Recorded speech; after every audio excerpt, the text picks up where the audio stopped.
descubra a sua verdadeira fonte da confiança.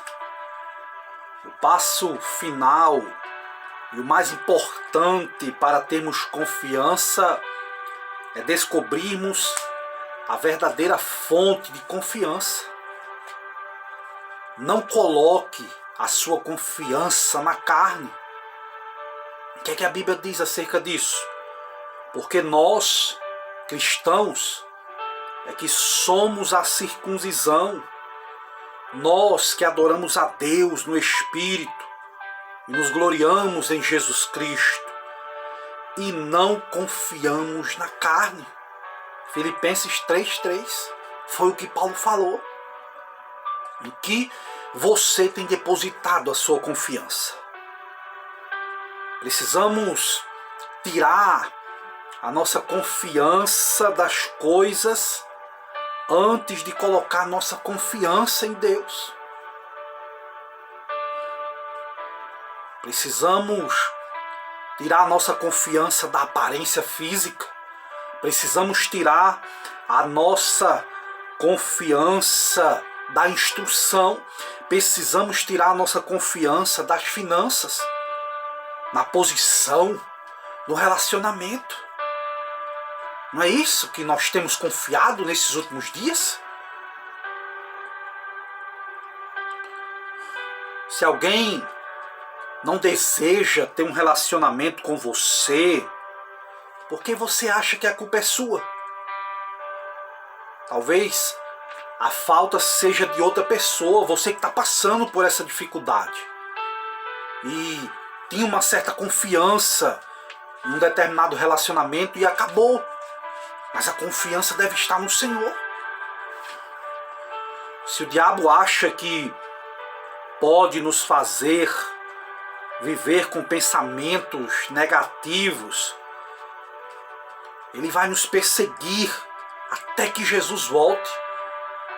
Cedo ou tarde precisamos atingir um ponto de não termos mais confiança na carne, na aparência, mas em Jesus Cristo de Nazaré.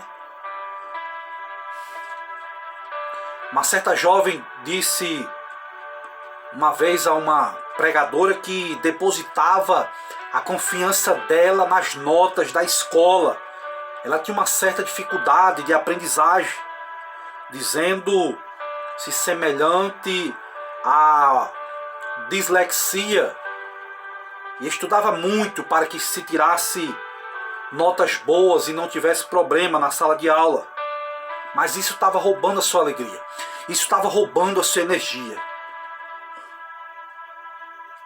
E a pregadora disse: você não precisa depositar sua confiança nas notas, você precisa de imediato depositar suas notas no altar do Senhor.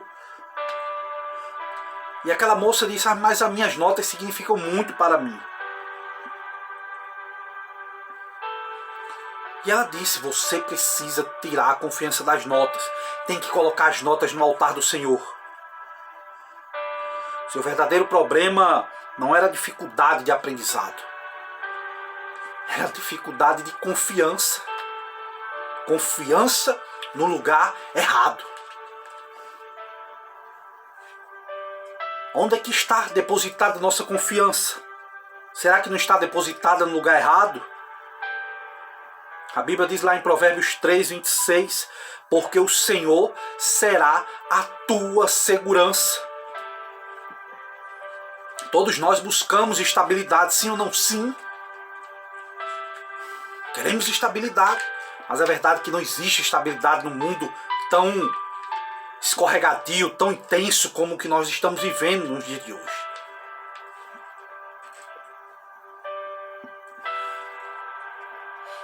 Muitas vezes os pais depositam a confiança nas realizações dos filhos, que pode trazer muitas vezes problemas sérios para os dois lados. Um pai, por exemplo, que queira que sua filha seja médica, e aí começa a determinar o seu valor naquilo. E o que vai acontecer se aquela jovem decidir não ser médica?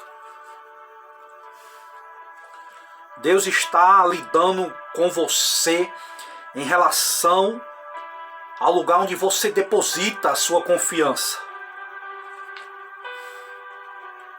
É o casamento? É o diploma? É o seu emprego? É o seu cônjuge? É os seus filhos? O que é que você está depositando sua confiança? Como cristãos, não devemos depositar a nossa confiança na instituição, na aparência, na posição, nas propriedades, nas nossas realizações, na opinião dos outros. Não! A resposta de Deus é basta. É hora de se livrar dessas coisas carnais que estamos agarrados tão firmemente tanto tempo. É hora de depositar a nossa confiança em Deus e somente em Deus. A Bíblia diz que você é o que Deus diz que você é. A Bíblia diz lá no profeta Jeremias: então veio a minha palavra do Senhor dizendo: antes que eu te formaste no ventre materno, eu te conheci. E antes que saíste da madre, eu te consagrei como instrumento, te constituí, te pus por profeta sobre as nações. E o que foi que Jeremias disse? Ah, Senhor, eu não sei falar. Eu não passo de uma criança. Mas o que é que Deus tinha dito para Jeremias? Você é profeta. Eu te consagrei. Eu te escolhi desde o ventre, Jeremias. E Deus disse a Jeremias: não digas que não passa de uma criança, Jeremias. Porque tudo que eu disser para você falar, você vai falar. E onde eu te mandar tu ir, tu irás, Jeremias. Não temas diante dele, porque eu sou contigo para te livrar, diz o Senhor dos Exércitos. Vai, fala o que eu te mandar, Jeremias.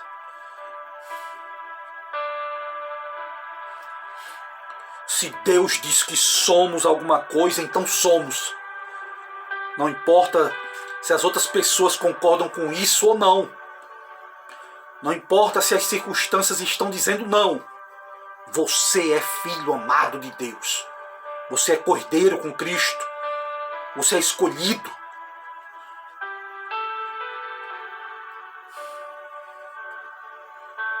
Uma vez eu estava ouvindo o testemunho da Joyce Meyer, onde ela dizia que muitas pessoas diziam: você não pode ser pastora, você não pode ser pregadora, porque é mulher, não pode, não pode.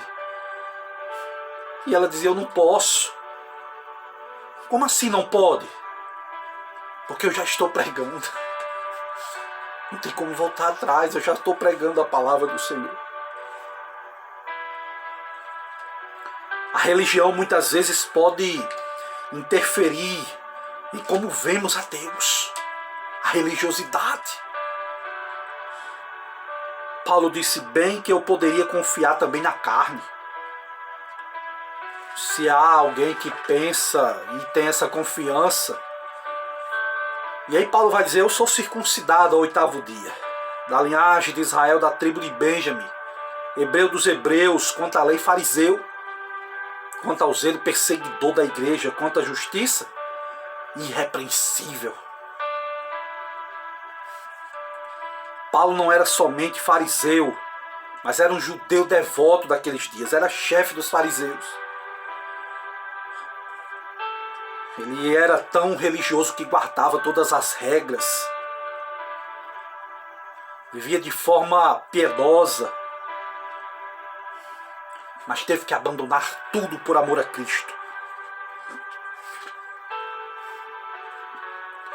E o que foi que ele falou? O que para mim era lucro, eu considero como perda por causa de Cristo. Considero tudo como perda por causa de Cristo.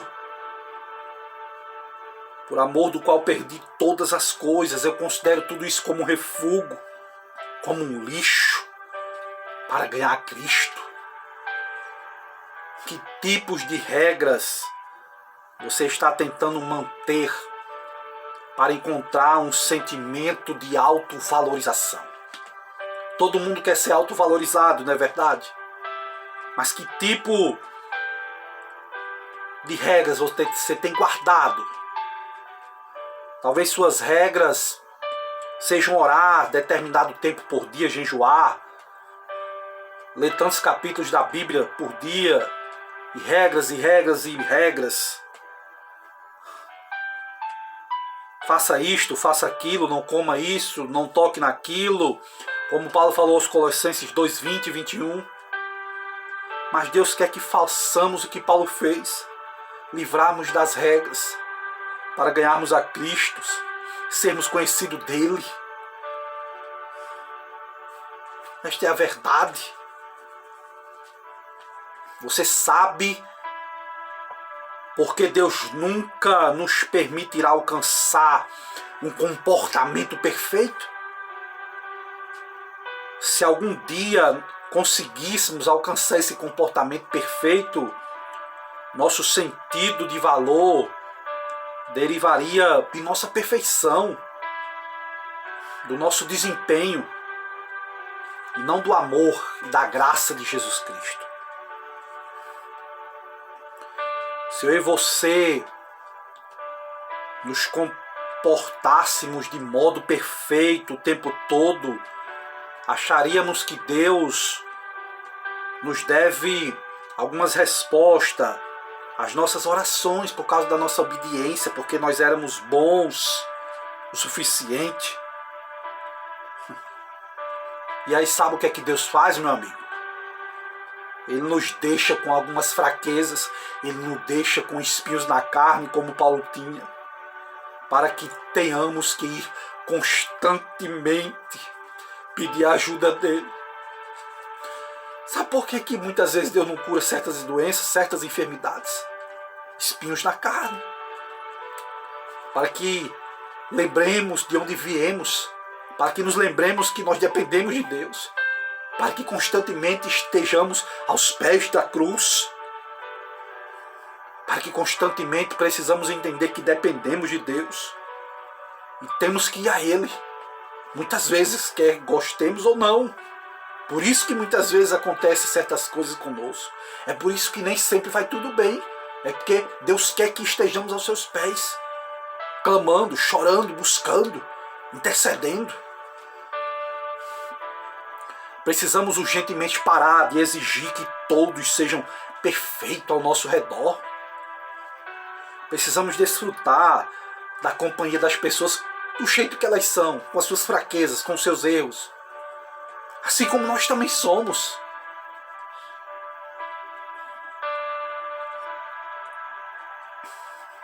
Paulo disse que gostaria de se colocar diante de Deus e dizer: bem, Deus, eu estou aqui, a minha bagunça está como sempre. Não tem um boletim perfeito,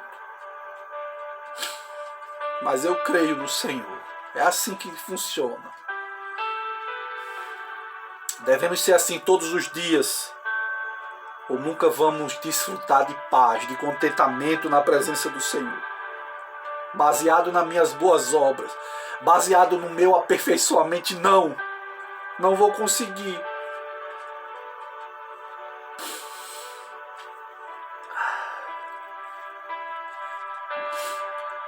Existem 3 passos para a dependência de Deus. Primeiro, aprenda que você não é, meu amigo. Aceite o fato que você não alcançará sucesso na vida, nas suas boas obras, não. Aceita esse fato. Entregue os teus caminhos ao Senhor, confia nele e Ele tudo fará.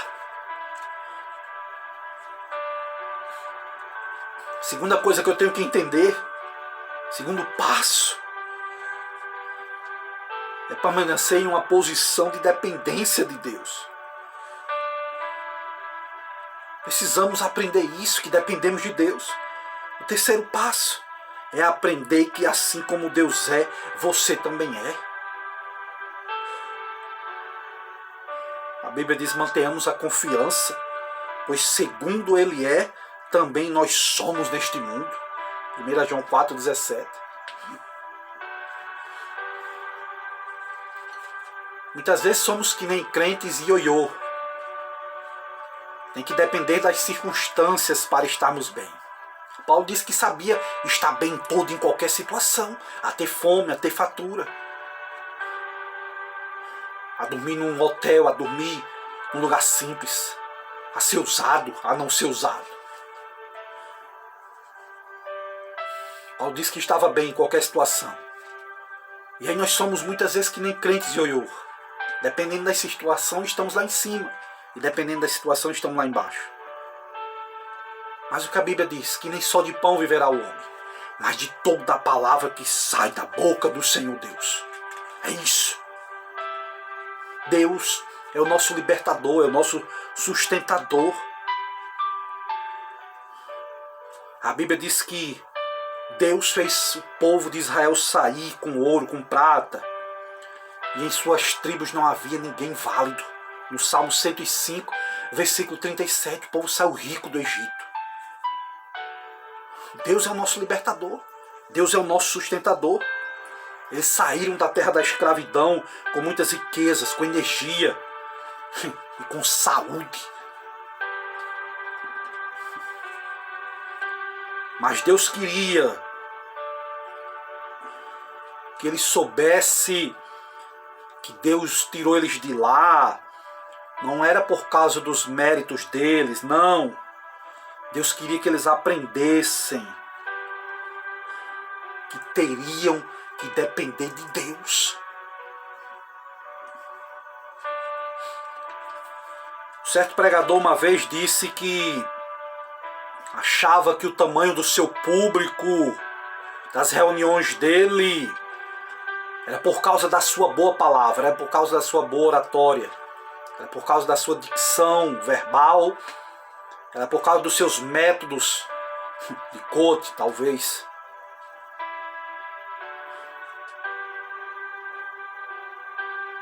Até que ele um dia aprendeu que tudo aquilo dependia de Deus, porque as reuniões começaram a oscilar. Tinha dias que vinha mais pessoas, tinha dia que vinha menos. E a pessoa começou a se perguntar, Deus, por que tem reunião que vem menos pessoas? Será que não gostaram da última reunião? Será que eu não fui tão bom o possível na última reunião que tive? E essa pessoa levou 40 anos para entender isso. Entender o quê? Que quem trazia as pessoas para aquelas reuniões era Deus. Era o Espírito Santo do Senhor. O que é que a palavra de Deus diz em Deuteronômio capítulo 8, versículo 17? Aprenda isso. Não digas, pois, no teu coração, a minha força e o poder do meu braço me adquiriram estas riquezas. Isso é forte demais. Quantas pessoas não acham que têm adquirido as coisas por causa da força, por causa do poder do braço dele, por causa da sua intelectualidade? Porque o camarada é bom em neurociência, porque ele acha que ele é o tal neurolinguístico e tem a arte da persuasão. Ei, meu amigo, se Deus não for com você, não sai nada, não acontece nada. É Deus quem dá força, é Deus quem dá poder para adquirir riquezas. É Ele, tudo vem dele, a respiração, o ar que nós respiramos. A nossa alegria deve estar em Deus e não no nosso ministério, não. A minha paz tem que estar no Senhor e não nas minhas obras, não nos meus méritos, não. E aí aquela pessoa chegou um dia e disse, bem, Senhor, aconteça o que acontecer a partir de agora, o Senhor trouxe as pessoas desta vez, e se o Senhor quiser que elas voltem, o Senhor fará isso. Eu vou só ficar em pé, pregar a tua palavra, fazer o meu melhor e deixar o resto com o Senhor. E Deus fez maravilhas, e Deus faz maravilhas na vida dessa pessoa. Se você realmente quer viver em paz, quer viver em segurança, essa é a atitude que você precisa ter, precisa fazer o melhor e deixar o resultado nas mãos do Senhor. Permita que o Senhor tire fora todas as coisas terrenas sobre as quais você está se baseando a sua confiança, valor, segurança, bem-estar, dons, talentos. É melhor deixar tudo isso com Deus. Porque Deus não vai desistir de você, não. A forma de Deus trabalhar sempre será melhor. E aqui eu concluo. É tão importante ter um senso positivo de autoestima, de autovalorização, ter segurança de quem somos em Cristo e nos compreendermos verdadeiramente.